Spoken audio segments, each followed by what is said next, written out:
This next one's also from Behind the Lines. It's also on the Lawson album.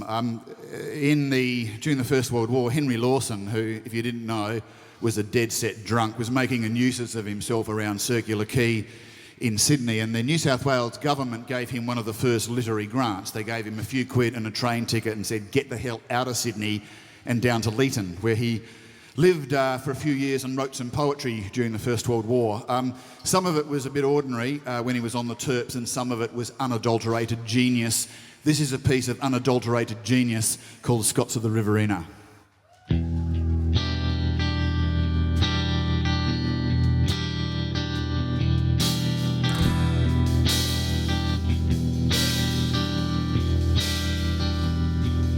And the boy cleared out to the city from his home about Christmas time. They were Scots of the Riverina. To run from home was a crime.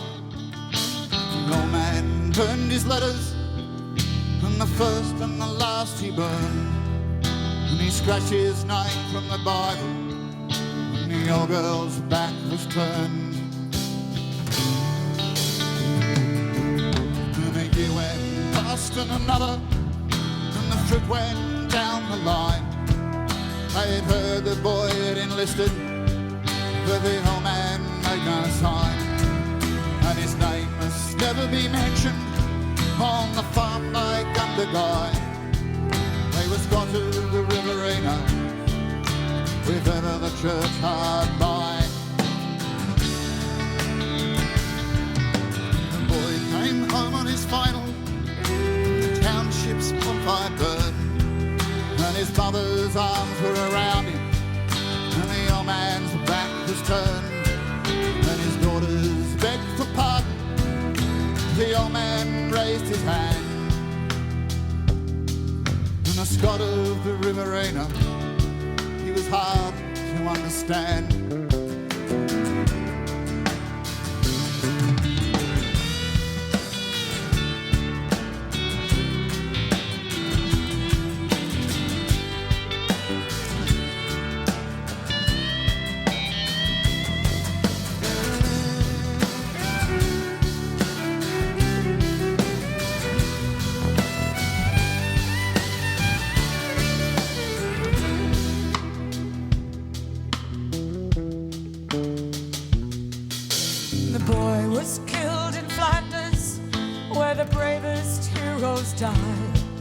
There were tears at the Graham homestead and grief in Gundagai.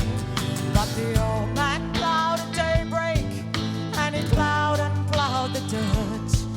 There were furrows of pain in the orchard, and the household went to the church.